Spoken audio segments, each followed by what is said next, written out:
जय हिंद दोस्तों, हम लोग पहुंच चुके हैं 3.6 टॉपिक में। और आज का हमारा टॉपिक है periodic labour force survey, PLFS। देखिए, ये टॉपिक प्रीलिम्स के पॉइंट ऑफ व्यू से कुछ एक चीज़ इसमें दी हुई है। मेंस के पॉइंट ऑफ व्यू से ये टॉपिक में कुछ खास दिया हुआ नहीं है। ठीक है, डेटा बहुत सारा दिया हुआ है, बट हमारे लिए वो सब डेटा रिलेवेंट नहीं है।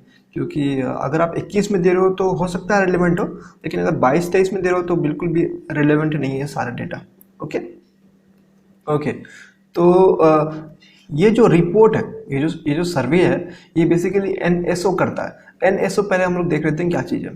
NSO एक विंग है, मतलब एक डिपार्टमेंट है ministry of statistics and programme implementation का।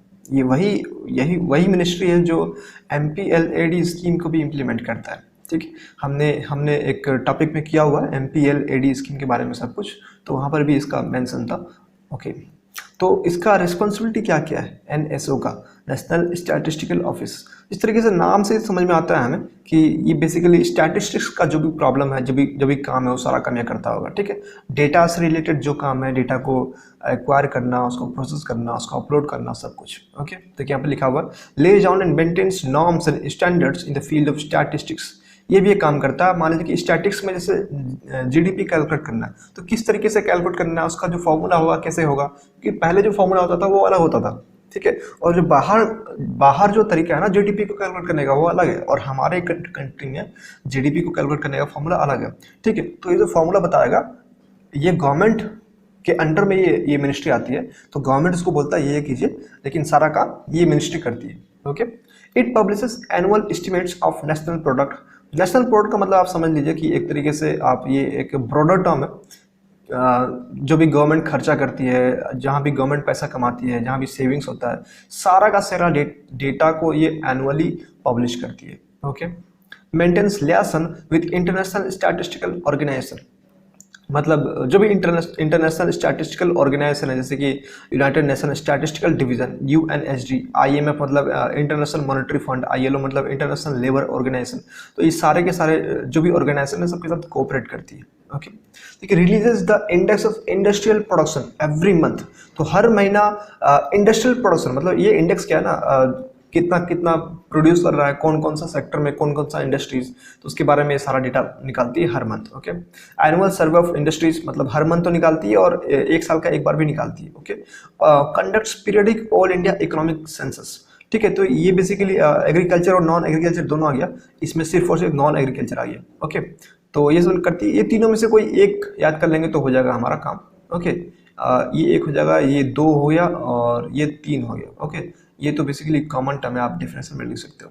तो तीन आप पॉइंट लिख सकते हो NSO का काम के बारे में। ओके, अब देखिए, पीरियडिक लेबर फोर्स सर्वे बहुत ही सिंपल चीज़ है। मतलब कि आपको नाम से समझ में आ रहा है कि पीरियडिक हम लोग निकालेंगे, लेबर फोर्स मतलब कितना लेबर काम कर रहे हैं, कितना लेबर काम नहीं कर रहे हैं, उसके बारे में जो पीरियडिक डेटा है हम लोग उसको ये करेंगे। मतलब इस वाले सर्वे में पीरियडिक डेटा को अपलोड की जाती है, दिखाया जाता है। ओके, तो देखिए यहाँ पर दिया गया first annual report was release in May 2019 and the second in June 2020, मतलब एक साल के बाद निकाला गया। देखिए, बिल्कुल भी हमारे लिए रिलेवेंट नहीं है, बिल्कुल भी एकदम जीरो। ये टॉपिक में बहुत बहुत कम चीज़ हम लोग को जानने के लिए, मैं आपको बताऊंगा कौन कौन सा चीज़ हमारे लिए जानने के लिए। देखिए, PLFS is primary two fold, की एम्प्लॉयमेंट एंड अनएम्प्लॉयमेंट इंडिकेटर्स। देखिए, ये सब जो इंडिकेटर्स है ना, ये सब के बारे में हम लोग आगे देखेंगे। ओके, और यहाँ का टाइम इंटरवल दिया हुआ है, 3 से 4 मंथ का जो भी इंटरवल है उसके टाइम पीरियड में भी देखेंगे, और एक साल का जो टाइम पीरियड है उसको भी देखेंगे। ठीक है, तो ये बेसिकली PLFS के बारे में दिया गया है, क्या क्या काम करता है। ओके, ये सब चीज़ बिल्कुल भी हमारे लिए इंपॉर्टेंट नहीं है, इसलिए मैं इसको स्किप कर रहा हूँ। जो चीज़ हमारे लिए इंपॉर्टेंट नहीं है, हमें उसमें टाइम वेस्ट नहीं करना है, क्योंकि हम पहले से जानते हैं कि UPSC में क्या नहीं पढ़ना, वो सबसे ज़्यादा इंपॉर्टेंट है। ओके, देखिए, ये जो है डेफिनेशन ऑफ की इंडिकेटर्स, ये इंपॉर्टेंट है। ये आपको प्रीलिम्स के पॉइंट ऑफ व्यू से बहुत इंपॉर्टेंट है, मेंस के पॉइंट ऑफ व्यू से भी इंपॉर्टेंट हो सकता है, चांसेस कम है बट हो सकता है। प्रीलिम्स के पॉइंट ऑफ व्यू से तो डायरेक्टली इंपॉर्टेंट है, क्योंकि ऑप्शंस में डाल सकता है। देखिए, पहला labour force participation rate, number of employed persons plus number of unemployed persons upon total population. ठीक है, मान लेते हैं कि किसी एक कंट्री में या किसी एक इकोनॉमी में 100 लोग हैं। ठीक है, उनमें से मान लीजिए कि 60 लोगों को नौकरी मिला हुआ है और 40 लोगों को नौकरी नहीं मिला हुआ है। ठीक है, ऐसा मान लेते हैं। मान लीजिए कि 100 लोग हैं, उसमें से 60 लोगों को नौकरी मिला हुआ है और 40 लोगों को नौकरी नहीं मिला हुआ है, ठीक है। तो number of employed person plus number of unemployed person upon total population, ठीक है, ये आपका हो गया LFPR। Okay, worker population number of employed person, मतलब ये जो 60 है 60 बाय टोटल पॉपुलेशन 60/100, ठीक है। प्रोपोर्शन अनएम्प्लॉयमेंट ये भी 40/100, ठीक है। Unemployment rate number of unemployed persons upon number of employed persons plus number of unemployed persons, ठीक है। मतलब ये बस उल्टा कर दिया है, मतलब ये अनएम्प्लॉयमेंट का रेट है ना, ओके, तो एम्प्लॉयमेंट वाला का जस्ट उल्टा होगा ये। Okay, so it's very easy to understand this things.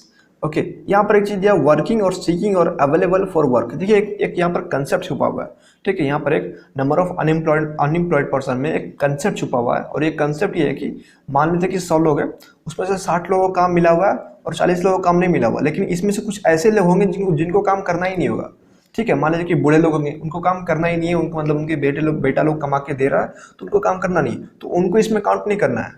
अगर मान लेते हैं कि ऐसे बूढ़े लोग 20 लोग हैं, और तो हमको 60 + 20 करना है, ठीक है। जो 20 बच गए, जो मान लेते हैं कि 20 जो नॉर्मल लोग हैं अनएम्प्लॉयड है, ठीक है, और 20 जो है बूढ़े लोग हैं, तो उसमें से 60 + 20 जो अनएम्प्लॉयड लोग हैं उनको काउंट करना है, बूढ़े लोग को काउंट नहीं करना, ठीक है। ये कंसेप्ट छुपा हुआ है, ये बहुत इंपॉर्टेंट है, ठीक है। मतलब इकोनॉमिक्स के पॉइंट ऑफ व्यू से इंपॉर्टेंट है, प्रीलिम्स के पॉइंट ऑफ व्यू से भी इंपॉर्टेंट हो सकता है, ठीक है। कभी कभी प्रीलिम्स क्या होता है, डीप में चला जाता है, तो इसके लिए आपको जानना बहुत जरूरी है कुछ कंसेप्ट्स।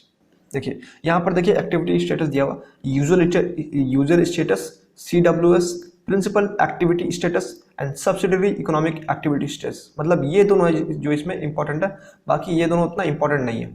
ओके ओके, देखिए यूजर स्टेटस क्या होता है, ये बेसिकली एक साल में जो भी एम्प्लॉयड लोग हैं उसका जो भी स्टेटस है वो दिखाता है, ठीक है।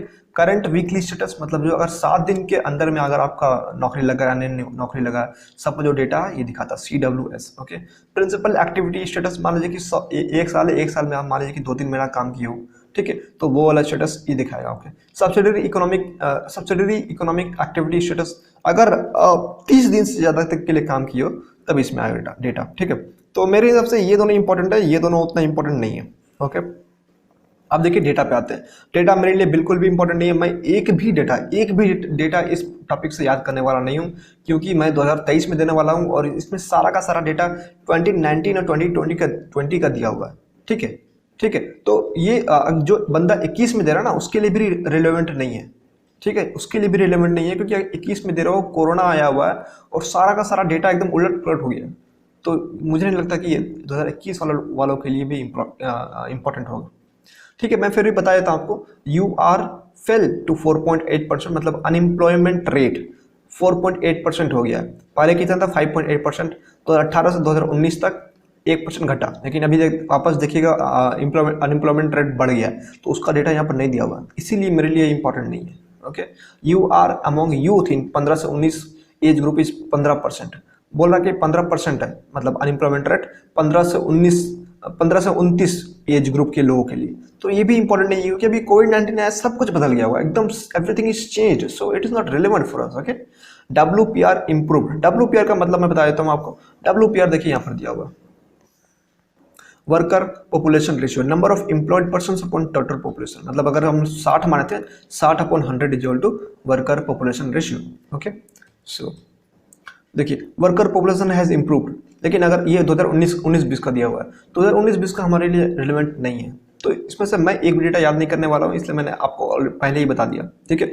45.6% मतलब हो गया है 42.5% से, मतलब 2018-19 में 42.5% था और 2019-20 में 45.6% था, ठीक है। एग्रीकल्चर में जो वर्कर्स है वो बढ़ गया है, ठीक है। ये बहुत ही ऑब्वियस बात है, लेकिन देखिए इसमें सिर्फ और सिर्फ 3% का जो गैप है वो दिखा रहा है। अगर ये 2010 का होता और ये 2019-20 का होता, तब ये डेटा हमारे लिए रिलेवेंट होता, ठीक है। इसीलिए मेरे लिए ये भी डेटा भी रिलेवेंट नहीं है। ओके, शेयर ऑफ वुमेन, देखिए हम लोग ऑलरेडी वुमनाइजेशन ऑफ या फिर फेमिनाइजेशन ऑफ एग्रीकल्चर ऑलरेडी कर चुके हैं, जिनमें हमने ऑलरेडी कर रखा है कि 70% of the total agricultural workers are women, ठीक है। ऑलरेडी हम ये डेटा जानते हैं, तो हमें डेटा एक्स्ट्रा जानने की कोई ज़रूरत नहीं है, क्योंकि हमें देखिए डेटा याद रहता नहीं है, मैंने कोशिश करके देखा है, मैंने मई महीने की पिछले महीने की मैगजीन करके देख लिया, एकदम अच्छे से करके देखा, मैंने वीडियो बनाया 3-4 बार एक वीडियो देखा, उसको बहुत बार रिवीजन किया, लेकिन फिर भी जो डेटा सब है ना वो दिमाग से उतर जाता है। इतना सब डेटा है और आने वाले 2 साल में इतना और डेटा आएगा, तो हमको उतना बोझ नहीं करना है, हमको वही पढ़ना है जो हमको याद रहे।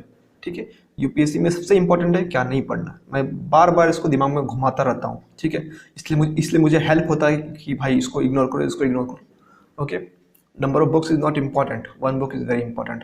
Okay, rise in self employment, देखिए सेल्फ एम्प्लॉयमेंट बढ़ा है, 53.2% हो गया है रूरल हाउस होल्ड में और 30.7% हो गया है अर्बन हाउस होल्ड में। ये भी इंपॉर्टेंट नहीं है क्योंकि हमारा कोविड-19 के कारण सारा का सारा सब कुछ चेंज हो गया। ठीक है, तो हम इसमें आगे बढ़ते हैं थोड़ा।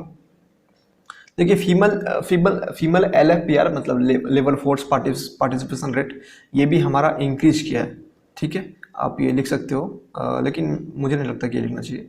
आप एक डेटा कम से कम कोविड-19 के लिए याद करके रख लो। ठीक है, इसमें से जितना डेटा है ना, उसमें से कोई एक जो मेजर डेटा आपको लगता है जो आप हर जगह यूज कर सकते हो, ठीक है, वो डेटा याद करके रख लो। देखिए ये डेटा मेरे लिए हो सकता है कि इंपॉर्टेंट है क्योंकि फीमेल का डेटा है, लेकिन एक डेटा आप फीमेल का याद कर लो और एक डेटा नॉर्मल जो वर्कर्स है उनका डेटा याद कर लो, बस that is sufficient, more than sufficient to remember. Okay, on year-on-year basis, urban India saw a reduction of 11.5 million jobs in April-June 22 period, and rural areas saw the addition of 14.7 million job. तो ये data आप लिख सकते हो क्योंकि ये अप्रैल जून का period है, मतलब कोविड-19 के दौरान का पीरियड है। ठीक है, तो आप ये डेटा लिख सकते हो, ये डेटा आप याद कर सकते हो कि अर्बन एरिया में 11 मिलियन जॉब घट गया है और रूरल एरियाज में 14 मिलियन जॉब बढ़ गया है। ठीक है, तो ये डेटा हम लिख सकते हैं और ये डेटा हम याद करने वाले हैं। ओके, अब देखिए इश्यूज काफ़ी इंपॉर्टेंट है, ये हमारे लिए मेंस के पॉइंट ऑफ व्यू से इंपॉर्टेंट है, लेकिन ये PLFS जो भी टॉपिक है ना, ये इतना छोटा टॉपिक है कि मेंस में इससे क्वेश्चन बनेगा ही नहीं, बिल्कुल नहीं बनेगा। आप इसका यूज कर सकते हो मेंस के आंसर राइटिंग में, किसी पॉइंट में, किसी एग्जाम्पल में, बट इससे डायरेक्टली क्वेश्चन पूछे इसका प्रोबेबिलिटी बहुत ज़्यादा कम है। ठीक है, तो देखिए पहला इशू क्या, सैंपल साइज जो है बहुत बड़ा है। जैसे कि मान लीजिए कि 100 करोड़ लोग हैं हमारे यहाँ, तो सैंपल साइज जो होता है ना ये PLFS डेटा का बहुत बड़ा है, उतना हमारे लिए ज़रूरत नहीं होता है। अगर आप एक सब्जेक्ट की जगह regression and time series analysis जो IIT में होता है, मैथ्स का सब्जेक्ट है, ये आप लोगों में से बहुत लोग नहीं किए होंगे, तो मैं बता देता हूँ कि उसमें ना एक optimal level of data set होता है कि एक ऑप्टिमल मतलब कि 100 या 200 या 500 अगर आपके पास डेटा है तो आप एडिक्वेट रिजल्ट में पहुंच सकते हो। लेकिन अगर आपके पास 1 करोड़ डेटा है तब भी हल्का फुल्का रिजल्ट में चेंज आएगा, आपको ज़्यादा खास चेंजेस मिलेगा नहीं। ठीक है, तो इसमें बोला गया कि सैंपल साइज जो डेटा है बहुत बड़ा है, इतना का जरूरत नहीं था। ठीक है, UR is based on usual status, ये अनएम्प्लॉयमेंट रेट है। ठीक है, जो हमारा अनएम्प्लॉयमेंट का जो डेटा निकलता है तो यूजुअल स्टेटस में निकलता है। ओके, और ये जो है ना ये ग्लोबल नॉर्म को फॉलो नहीं करता है, ग्लोबल नॉर्म को फॉलो नहीं करता है जो ILO का इंटरनेशनल लेबर ऑर्गेनाइजेशन है उसको फॉलो नहीं करता, ना ही प्राइवेट सेक्टर का जो प्रैक्टिस है ना ही उसको फॉलो करता है, ना ही इंटरनेशनल बॉडीज को फॉलो करता है, ना ही प्राइवेट सेक्टर वाला जो तरीका है उसको फॉलो करता है। ठीक है, आप प्राइवेट सेक्टर वाला का एग्जाम्पल डाल सकते हो, CMI, centre for monitoring Indian economy. ठीक है, आप इसका एग्जाम्पल डाल सकते हो। अब देखिए usual status made more sense when the economy is predominantly agrarian. ठीक है, क्योंकि देखिए इसमें बताया गया कि यूजुअल स्टेटस जो है, हमने ऊपर देखा कि ये 1 साल का जो डेटा है उस पर देखता है, 1 साल में कितने लोग एम्प्लॉयड है उसका डेटा है ये। ठीक है, तो हमारा जो ये है ना, हमारा जो इकोनॉमी है उससे मेजॉरिटी ऑफ दी लोग एग्रीकल्चर से कनेक्टेड है, तो ये हमारे लिए यूजर स्टेटस वाला चीज़ ज़्यादा इंपॉर्टेंट है क्योंकि मेजॉरिटी ऑफ दी लोग एग्रीकल्चर से कनेक्टेड है और एग्रीकल्चर कभी रबी सीजन आता है, कभी खारिफ सीजन आता है, कभी वो लोग सब्जी वगैरह उगाते हैं। लेकिन अगर आप यहाँ पर आ जाइएगा अपना जो नॉर्मल इंडस्ट्रियल सेक्टर है, तो हर टाइम आपका हर इंडस्ट्री नहीं चलता है। ठीक है, जैसे कि मान लीजिए FMCG गुड्स का इंडस्ट्रीज है वो तो ठीक चलेगा, आपका सर्विस सेक्टर वो तो ठीक चलेगा, लेकिन नॉर्मल जैसे कंस्ट्रक्शन सेक्टर है या फिर कोई और सेक्टर है वो जनरली नहीं चलता है हमेशा, उसका एक पर्टिकुलर सीजन होता है। ठीक है, उसी सीजन में वो ज़्यादातर चलता है, तो लोग जो है ना जनरली हमारे शहर में वीकली या मंथली ऐसे काम करते हैं। ठीक है, जो होते हैं ना फ्रीलांसिंग ऐसे काम करते हैं, आपका हर पूरा का पूरा साल तक पूरा काम करने वाले बहुत कम लोग, मतलब है बहुत लोग हैं बट रिलेटिवली इंडिया के मार्केट में देखा गया कम लोग हैं, और मैक्सिमम जो लोग हैं वो एग्रीकल्चर में है जो पूरा का साल काम करते हैं। तो पूरा सारा वाला जो डेटा है वो हमारे लिए ज़्यादा इंपॉर्टेंट है, ज़्यादा रिलेवेंट है, ठीक है। तो बेसिकली आपको अगर ये समझ में आ गया है तो ठीक है, कोई बात नहीं। लेकिन अगर आपको समझ में नहीं आया तो ज़्यादा इंपॉर्टेंट है नहीं, आप इस चीज़ को इग्नोर कर सकते हो। ये टॉपिक को मैं कहूँगा कि पूरी तरीके से आप इग्नोर कर सकते हो, एक डेटा याद कर सकते हो, और जो मैंने आपको ऊपर में टर्म्स बताया, ठीक है, ये जो टर्म्स है ना, ये आपको पता होना चाहिए, ये बिल्कुल पता होना चाहिए, ये इंपॉर्टेंट है, ठीक है। ये दोनों इंपॉर्टेंट है और ये चारों इंपॉर्टेंट है, चारों आपको याद करना, एकदम रट लीजिए, ठीक है, फॉर्मूला याद रट लीजिए, प्रीलिम्स में पूछ सकता है। Okay, so this is the end of our topic. We'll meet in the next video. So thank you for listening.